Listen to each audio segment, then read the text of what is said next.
কথায় আছে জন্ম মৃত্যু বিয়ে তিন বিধাতা নিয়ে। মেয়েদের জীবনের সব থেকে বড় একটা বিশেষ দিন, এক গোত্র থেকে অন্য গোত্রে রূপান্তরিত হওয়া। জীবনের ভাগ্য এখানেই বদলে যায়। তো হ্যালো ফ্রেন্ডস, গুড মর্নিং সকলকে। ব্লগস উইথ অর্পিতা চ্যানেলে অনেক অনেক স্বাগত। তো আজ হচ্ছে সোমবার, আর আজকে কিন্তু আমাদের শীতের এই প্রথম বিয়ে বাড়ি। তো সকালবেলা ঘুম থেকে উঠে, তো আজকে কিন্তু সকাল সকাল বললাম না, কারণ উঠেছি আমি 8টার সময়। সোনু আজকে অফিস ছুটি নিয়েছে, বিয়ে বাড়িতে যাবে বলে অনেকটা দূর, অনেকটা আগেই বেরোতে হবে। শীতের বেলা তো দেখতে দেখতে চলে যায়, ওই জন্য তাড়াতাড়ি বেরিয়ে আবার তাড়াতাড়ি ফিরে চলে আসবো। পরের দিন আবার অফিস আছে যেহেতু। তো আমি সকালবেলা ঘুম থেকে উঠেই কিন্তু আগে গেটটা খুলে পাম্পটা চালিয়ে দিয়েছি, জলটা তুলে নিলাম, আর চা কিন্তু আমি ওদিকে বসিয়ে দিয়ে এসছি। মনে হয় চায়ের জল ফুটে গেছে, দেখি গিয়ে। এখন বাজে 8টা 15।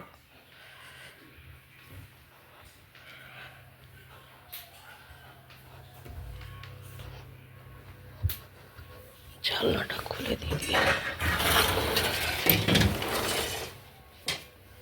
তো কিছু রান্না আমি করে রেখেছিলাম, সেইগুলো বার করে নেব, আর কিছু করব সেটাও বার করে নেব। চাটা ছেঁকে নিয়েছি, আর শান বললো একটু চা খাবে, বললো একটু আদা দিয়ে চা করতে, একটু মধু দিয়ে দিয়েছি এর মধ্যে। এখানে দেখো কী কী রান্না করা রয়েছে, লাউ দিয়ে ডাল, শান, হ্যাঁ, এখানে মাছ, এখানে একটু ভাত রয়েছে, আর এখানে শাক নিয়েছি, মেথি শাক, বেগুন দিয়ে করবো। এদিকে আমি ভাতটা বসিয়ে দিলাম, শাকটা বেছে নিয়েছি, আর এখানে বেগুন ভাজা বসিয়েছি, শাকে দেবো, ডালটাও গরম বসিয়েছি। দেখো এটা মেথি শাকটা হয়ে গেছে, বেগুন দিয়ে দিয়েছি লাস্টে। আর এইখানে দেখো চাউমিন কালকে রাত্রিবেলা ডিনারে করেছিলাম, রুটিও করেছিলাম, রুটি বেগুন ভাজা করেছিলাম, অনেকটাই করেছিলাম, রেখে দিয়েছিলাম। এটা আজকে গরম করে নিচ্ছি, সকালবেলার ব্রেকফাস্টে কিন্তু এটা হয়ে যাবে। ডিম টিম দিয়ে করা, কালকে বাদাম দিতে ভুলে গেছি, এই জন্য এখন একটু বাদাম ভেজে নিলাম। দেখো মাছটাও আমি গরম করে নিলাম।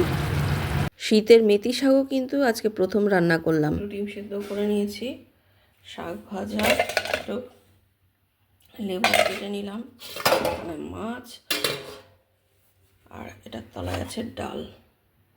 দেখো ফ্রেন্ডস, ঘরের কাজকর্ম সেরে আমি স্নান করে পুজো করে নিলাম। জামা কাপড় আজকে বেশি কাচিনি, কারণ কালকে প্রচুর কেচেছি। আর আজকে বেরোবো, আজকে দেখছি একটু শরীরটা কেমন লাগছে, মানে মাথাটাতে যন্ত্রণা করছে। তো যাই হোক, জামা কাপড় যে কটা ধুয়েছি সে কটা মেলে দিয়ে আসবো, আর ওপর থেকে যেগুলো কালকে কেচেছিলাম সেগুলো সব নিয়ে চলে আসবো এখন। তো এখন আর ভাঁজ করবো না। তো এখন 1:30 বাজতে যায়, হাজব্যান্ডও দোকান থেকে চলে আসবে। আর সোনু তো আজকে অফিস ছুটি নিয়েছে, কিন্তু তাও সকালবেলা মানে টিফিন খেয়ে বেরিয়েছে স্নান করে, একটু ঘুরে টুরে, মানে ছুটি থাকলেই হলো। তা ওই বেরিয়েছে, ও এখনও আসেনি, ও আসবে, আমার হাজব্যান্ডও আসে, তারপরে খাওয়া দাওয়া করবে। আর শান ঘরে রয়েছে, শানের তো আজকে জিম ছুটি ছিল এমনিতেও, ও ঘরে রয়েছে। তা আমি পুজো করে নিয়েছি, এবার জামা কাপড়গুলো মেলে তারপরে একে একে সব খাওয়া দাওয়া হবে, তারপরে রেডি হব। আর একটু তাড়াতাড়ি বেরোবো, শীতের বেলা অনেকটা দূর যেতে হবে। আর শাশুড়ি মাও দোকান খুলেছে, কিন্তু শাশুড়ি মা মানে এতটা জার্নি করতে পারে না, তো ওই জন্য মানে উনি দোকানদারি করে চলে আসবে। তো বড় ননদের বাড়িতে যেতে বলেছিল, এখন মনে হয় না যাবে, মনে হয় চলে আসবে বাড়িতে। তা উনি খাবার নিয়ে আসবে, আর রাত্রিবেলা আসার সময় খাবার রুটি বুটি যা খাবে উনি নিয়ে আসবে। ঘরে তো আমার ভাত টাত থাকে, কিন্তু উনি তো খেতে চায় না রাত্রিবেলা ভাত সেরকম একটা, ওই জন্য যদি রুটি খায় তো রুটি নিয়ে আসবে, আর যদি রোল টোল খায় তাহলে তো আর কিছু খেতে হবে না রাত্রে। যদি ওখানে এগ রোল টোল খায় তাহলে ওই খেয়ে নেবে, আর যদি ভাত খায় তাহলে বাড়িতে ভাত এসে খাবে। এখন ওনার ব্যাপার, উনি যেটা করবে সেটাই। তো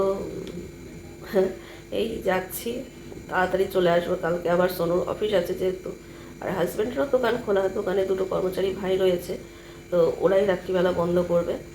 দেখো ফ্রেন্ডস, রেডি হয়ে গেছি, 4:30 বাজে, এই যে রেডি হয়ে গেছি, এখন বেরিয়ে যাব। দেখো আমরা বেরিয়ে গেছি, সামনে আছে আমার হাজব্যান্ড, এই 2 ছেলে আর আমি, এই যে যাওয়ার সময় আমরা মেট্রো করে গেছি, মেট্রো করে আমরা দক্ষিণেশ্বর আগে নেমেছি, তারপরে আমরা গাড়ি বুক করে আবার গেছি গন্তব্যস্থলে। তো এই যে দেখো বিয়েবাড়িতে এসে পৌঁছে গেছি, যার বিয়ে সেখানে তো ফটোশ্যুট চলছেই। আর এটা কিন্তু আমার কাকা শ্বশুর বাড়ির পাশের বাড়িতেই ঠিক বিয়ে। কিছুদিন আগেই আমার খুড়শ্বশুরের নাতির বিয়ে ছিল, সেখানে আমরা এসছিলাম, তো ওইখানেই কিন্তু হচ্ছে। তো যেই মেয়েটির বিয়ে হচ্ছে ওর দাদু আমার শ্বশুরদের সঙ্গে খুব মানে একদম রিলেটিভের সম্পর্ক, আত্মীয়তার সম্পর্ক, মানে এতটাই ভালো সম্পর্ক যে আমি বলে বোঝাতে পারবো না। বিয়ের পরে আমি যতটুকু শুনেছি, তো বিয়ে আর জায়গা তো এক জায়গায় দেখলে, ওটা ওনার নিজস্ব ফ্ল্যাট বাড়ি, মানে ওইখানে উনি বিয়ে বাড়ি ভাড়া দেন, আর উল্টো দিকেই ওনার নিজস্ব বাড়ি, ওখানেই বিয়েটা হবে। আর তার পাশেই রয়েছে বিশাল বড় একটা মাঠ, যেখানে খাওয়া দাওয়ার অ্যারেঞ্জমেন্ট করা হয়েছে। পুরো এখানটায় মাঠ জুড়ে কিন্তু প্যান্ডেল করা হয়েছে। এত সুন্দর অ্যাম্বিয়েন্সটা মানে তোমাদের বলে বোঝাতে পারবো না। আর এই শীতের সময় বিয়ে বাড়ি বা অনুষ্ঠান বাড়ি, যে কোনো অনুষ্ঠান থাকুক না কেন, এতটাই ভালো লাগে, মানে এই সময়টা ভীষণই ভালো লাগে। সে ঘুরে ফিরে বলো আর খাওয়া দাওয়া করে বলো, মানে সব কিছুতেই ভালো লাগে। তখন তোমাদের বলছিলাম না আমার শরীরটা কেমন লাগছে, আজকে ঘুরতে বেরোবো, মাথাটা ব্যথা করছে। তো এইখানে এসে এত সুন্দর এই পরিবেশটা দেখে না আমার জাস্ট মন ভরে গেছে, আর আমার শরীরটাও অনেক ভালো হয়ে গেছে। তারপরে পাশেই আমার খুড়শ্বশুরের বাড়ি, তার ছেলে মেয়েরা বউরা সবাই আসছে, দেখা সাক্ষাৎ হচ্ছে, ভীষণ ভালো লাগছে। তো এরপরে চলে আসলাম আমরা স্টার্টার কাউন্টারে। তবে তোমাদের প্রথম থেকে কিন্তু বিয়ে বাড়িটা আমার দেখানো হয়নি, সেটা কিন্তু আমি দেখাবো, নিশ্চয়ই দেখাবো। তো এইটা আমি মাঝখান থেকে শুরু করেছি ভিডিওটা। তো এই দেখো প্রথমেই আসলাম স্টার্টার কাউন্টারে, 2 টাইপস অফ পাস্তা, তারপরে এখানে রয়েছে রেশমি কাবাব, আর তার সঙ্গে তো মেয়োনিজ, চাটনি আছে, গ্রিন চাটনি, স্পাইসি চাটনি, এখানে আছে প্রন গোল্ডেন ফ্রাই। তো সবই ট্রাই করব। আর বিয়ে বাড়িতে এত আইটেম থাকলে কিন্তু খাওয়া একদম অসম্ভব হয়ে পড়ে। এখানে আছে পনির টিক্কা মশালা। তো এই যে দেখো একদম এন্ট্রি থেকে শুরু করছি। তো এই যে এই ভিডিওটা কিন্তু সোনু করেছে, তাই তোমরা একটু ম্যানেজ করে নিও। ভেতরে ঢোকার এখানে একদম এন্ট্রিতেই ওপরটা তো খুবই সুন্দর সাজানো, নিচটাতেই দেখো এই যে সাইডে সাইডে এরকম বোর্ডের মধ্যে কিন্তু কবিতা, গান ছোট ছোট করে লেখা রয়েছে, খুবই সুন্দর। শুধু নিজের বলতে তোমায় চেয়েছি। আবার এইখানে দেখো লেখা রয়েছে, হয়তো তোমার জন্য হয়েছি প্রেমে যে বন্য, মানে খুবই সুন্দর লাগছে মানে বিয়ে বাড়িতে। আবার এখানেও লেখা আছে দেখো, ধরিয়া রাখিও সোহাগে আদরে। এখানে আছে হারাই হারাই সদা হয় ভয়। দেখেও লেখা আছে, কেন মেঘ আসে হৃদয় আকাশে তোমাকে দেখিতে দেয় না। মানে ভীষণই ভালো লাগছে, মানে কি বলবো। যাই হোক, এবার যাচ্ছি। বাঁদিকে রয়েছে বিয়ে বাড়ি, আর ডান দিকে রয়েছে ওনার বাড়ি, নিজস্ব বাড়ি। তো এখানেই বিয়েটা হবে। তো এখান থেকে গিফট দিয়ে আমরা চলে গেছি একদম সরাসরি কিন্তু যেখানে গেস্টদের বসার আয়োজন করা হয়েছে এবং খাওয়া দাওয়ার অ্যারেঞ্জমেন্ট করা হয়েছে, তো সেখানেই চলে গেছি। তো ভীষণই সুন্দর করেছে। আর তার সঙ্গে কিন্তু একটা মিউজিকেরও অ্যারেঞ্জমেন্ট করা হয়েছে, যেখানে বিভিন্ন শিল্পীরা পারফর্ম করবেন। তার সঙ্গে বিয়ে বাড়ির মিউজিক, ডিজে, ব্যান্ড বাজা এগুলো তো আছেই। তার সঙ্গে তো আছে সেলফি জোন, আর এই বড় স্ক্রিনের মাধ্যমে কিন্তু পুরো প্যান্ডেলের সৌন্দর্যটা এখানেই ফুটে উঠেছে। দেখো কি সুন্দর, সমস্তটাই কিন্তু এখানে ক্যাপচার করা হচ্ছে। আর পাশে কিন্তু রয়েছে সেলফি জোন। তো চলো তোমাদের এবার পুরোটা আর একটু ঘুরে ঘুরে দেখাই। আমরা ওখানে পৌঁছতে পৌঁছতে প্রায় 6:45 বেজে গেছে। তো সোনু তো আমার কাছ থেকে ফোনটা নিয়ে নিয়েছে, ও আবার ভিডিও করেছে, আমি কিছু কিছু বাদ গেছে, ও আবার ভিডিও করেছে। যাই হোক, তোমরা দেখে নিও। কারণ স্টার্টার কাউন্টারে আরো কিছু ছিল, চা কফির সঙ্গে ফিশ চপ ছিল, যেটা আমি ভিডিও করিনি। তারপরে ছিল হারা ভাড়া কাবাব, মানে কিছু কিছু বলেছি, কিছু কিছু বলিনি। গিয়েছে pasta, chop, golden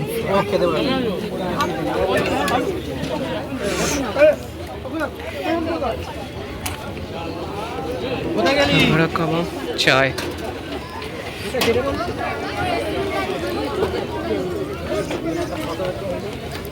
coffee.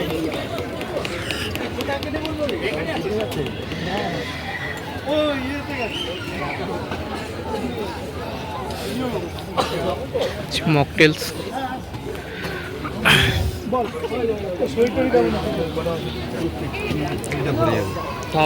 and the music stage.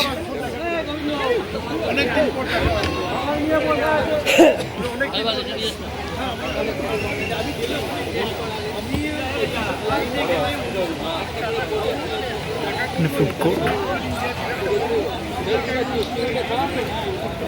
তো স্টার্টার খেয়ে চলে আসলাম মকটেল কাউন্টারে। এখানে একটু সবাই মিলে একটু ড্রিঙ্কস নিলাম, যেটা যে যেরকম চাইছে সেরকম ধরনের ওরা বানিয়ে দিচ্ছিল। সঙ্গে সঙ্গে নানান ধরনের ফ্লেভার ছিল, খেতেও কিন্তু খুব ভালো হয়েছিল। তো এখন বর আসার পালা, বর আসবে তার আগেই কিন্তু চলে এসছে ব্যান্ড বাজা।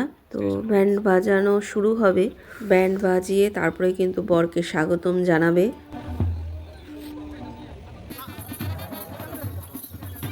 তারপরে বিয়ে বাড়ি মানে তো জানোই, এর সঙ্গে দেখা হয় ওর সঙ্গে দেখা হয়, নিজেদের সেলফি তোলা, সবার সঙ্গে গ্রুপ করে ফটো তোলা। আজকে মারবলে আমি ব্লগিং করছি, এসে অ্যাম্বিয়েন্সটা ভালো, টিভিটা আমাদেরই দেখা যাচ্ছে।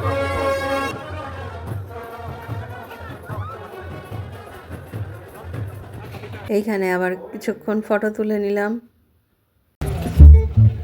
এখানে আছে জল, নামগুলো দেখা হট কাঁচা,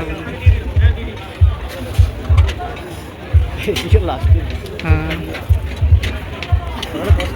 ফুলকপি রোস্ট, পোলাও ফুলকপি রোস্ট।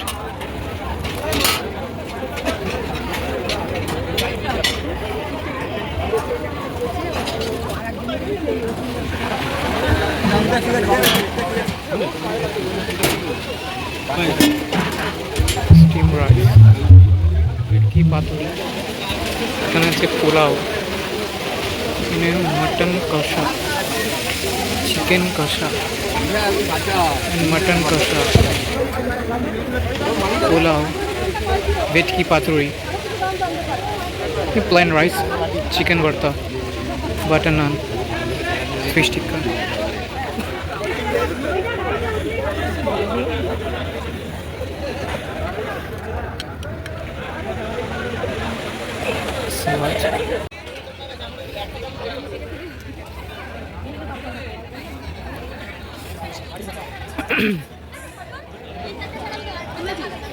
Fruit salads.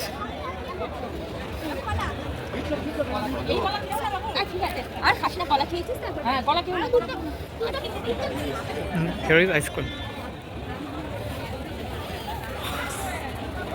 এক এক করে সবার সঙ্গে দেখা হচ্ছে আর সেলফি তোলা হচ্ছে। আর তোমরা তো এনাকে চেনোই, বিখ্যাত সেই 90 দশকের বাংলা সিনেমার খলনায়ক। তো ইনিও কিন্তু আমাদের রিলেটিভ হন। তো এরপরে দেখো আইসক্রিম নিলাম, সবাই মিলে একটা করে আইসক্রিম খাচ্ছি। আর এগুলো কিন্তু ম্যাগনাম আইসক্রিম প্রতিটাই। তারপরে আমার সোনু শান ওরা দুজনেই বলছে তোমার ফোন দাও, তোমার ফোন দিয়ে আমরা সেলফি তুলবো। ঠিক আছে, তা আমার ফোন নিয়েই ওরা ঘুরেছে। তারপর আবার কিছুক্ষণ বসলাম, মিউজিক শুনলাম।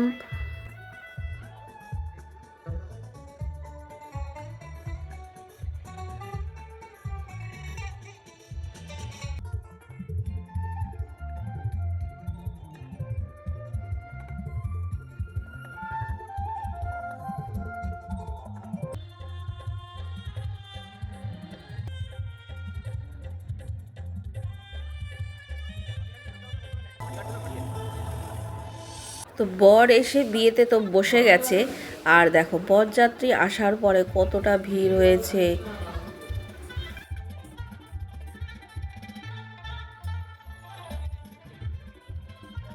এরপরে আমার খুড়তুতো দাদা বৌদিরা, মানে আমার ভাসুর, যা, এদের সঙ্গে সব সেলফি তুলে কথাবার্তা বলে আমরা তারপরে মেন কোর্সের দিকে চলে গেছি।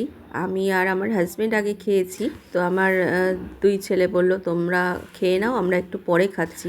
তো তারপরে ওরা নিয়েছে। তো প্রথম থেকে আমি এবার তোমাদের দেখাই। তো এখানে তো বুফে সিস্টেম করেছে, তো বসারও জায়গা ছিল, মানে নিয়ে কেউ বসেও খেতে পারে। প্রথমেই প্লেট নিয়ে নিয়েছে, তারপরে দিয়েছে স্যালাড, তার সঙ্গে অনিয়ন পিকল ছিল, ফিশ টিক্কা, এদিকে ছিল বাটার নান, চিকেন ভর্তা, প্লেন রাইস, ভেটকি পাতুরি, বাসন্তী পোলাও, মাটন কষা, তার সঙ্গে চিকেন কষাও ছিল। আর ভেজ আইটেমের মধ্যেও অনেক কিছু ছিল যেগুলোর দিকে তো আমরা যাইনি, মানে ফুলকপির রোস্ট ছিল, পনিরের আইটেম ছিল, আরও অনেক কিছু ছিল। বিয়ে বাড়িতে এত আইটেম থাকে, মানে খাওয়া কিন্তু অসম্ভব ব্যাপার। যারা খাদ্য রসিক তারা অল্প হলেও টেস্ট করে, কিন্তু আমাদের এই খেয়েই অনেক পেট ভরে গেছে। তো ভেজের দিকে আমরা আর যাইনি, যতটুকু পেরেছি ততটুকুই খেয়েছি। এদিকে খাবার পরে আবার মিষ্টি আইটেমও আছে, মানে এদিকে ছিল চাটনি, পাঁপড়, আর এখানে ছিল ম্যাঙ্গো রসগোল্লা, আর তার সঙ্গে ছিল বেকড রসগোল্লা, আর ছানার একটা মিষ্টি ছিল, যেগুলো গরম গরম একদম সার্ভ করা হচ্ছিল। আর এখানে তো ফ্রুট স্যালাড ছিলই, যেটা সোনু তোমাদের বলেছে।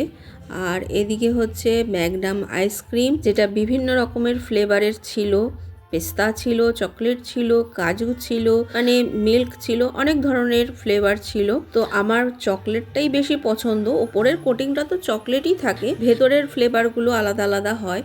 তো আমি কিন্তু ওই চকলেট টাফেলটাই নিয়েছি, যেটা পুরোটাই চকলেট। আর এখানে দেখো পাশেই ছিল পান, তো এখানেও পান নানান ধরনের যে যেরকম চাইছে সেরকমভাবে সার্ভ করা হচ্ছে। তো এখান থেকে আমি লাস্টে একটা পান মুখে দিলাম, ওটাও কিন্তু খুব ভালো ছিল। আর খাবার পরে একটুখানি মুখ সিদ্ধি, যে কোনো জিনিস, আর এটা তো আমার পছন্দের একটা জিনিস, এটা তো আমি বাদ দেবই না, এটা একটা অবশ্যই খেয়েছি। তো তারপরে কিন্তু আমরা 10:30টার মধ্যে ওখান থেকে বেরিয়ে আসি, যেটা আমাদের 9:30টার মধ্যে বেরোনোর কথা ছিল। যাই হোক, সোনুশান একটু পরে খেয়েছে, এই জন্য একটু দেরি হয়ে গেল। দেখো ফ্রেন্ডস, বাড়িতে চলে এসেছি, এখন বাজে 1:45। পুরো একদম এখনো মুখ টুক ধুইনি, সব একে একে ধোয়া হচ্ছে। তো ওইখান থেকে একেবারে গাড়ি বুক করে চলে এসেছি, এত রাত্রিবেলা তো ট্রেন ফ্রেন মানে ব্রেক জার্নি করে আসা যাওয়া, ওই জন্য ভাবলাম একবারে চলে আসে। আর কালকে সোনুর অফিস আছে। আর আরেকটা কথা হচ্ছে, ভালোই তো বিয়ে বাড়ি দেখলাম, আজকে 12টা বেজে গেছে, 25 তারিখ পড়ে গেছে, 25শে নভেম্বর হচ্ছে আমাদের ম্যারেজ ডে। আমার বোন মেসেজ করেছে আমাদের হ্যাপি অ্যানিভার্সারি। যাই হোক, কিছু আর করবো না, হ্যাপি অ্যানিভার্সারি হলে কি হবে, কারণ 26 তারিখ, তার পরের দিন আবার আরেকটা বিয়ে বাড়ি, ওই জন্য হালকা পাতলাই রান্নাবান্না করবো, দেখি কি করি। আর আমার হাজব্যান্ড এসে হাত মুখ দিয়ে শুয়ে পড়েছে, ছেলেরা হাত মুখ ধুচ্ছে, আমিও হাত মুখ ধোবো, তো শুয়ে পড়বো। আসার সময় শাশুড়ি মাকে নিয়ে চলে এসেছি, বড় ননদ বাড়িতে ছিল, দোকান বন্ধ করে ওখানে ছিল, ওখানেই খাওয়া দাওয়া করেছে, নিয়ে চলে এসেছি বাড়িতে, নিয়ে শুয়ে পড়েছেন। তো জামা কাপড়গুলো আর ভাঁজ করা হলো না, মানে এগুলো সব ধোয়া জামা কাপড়, আর যেগুলো পরে গেছিলাম সেগুলো এখানে রেখে দিলাম। আজকে আর কিছুই করা হবে না, আবার সকাল সকাল উঠতে হবে, সোনো অফিস আছে। তো ঠিক আছে ফ্রেন্ডস, আজকের ভিডিওটা এখানেই শেষ করছি, আবার দেখা হবে নতুন আরেকটা ভিডিওর সঙ্গে। ততক্ষণ পর্যন্ত খুব ভালো থেকো, সুস্থ থেকো, গুড নাইট, টাটা।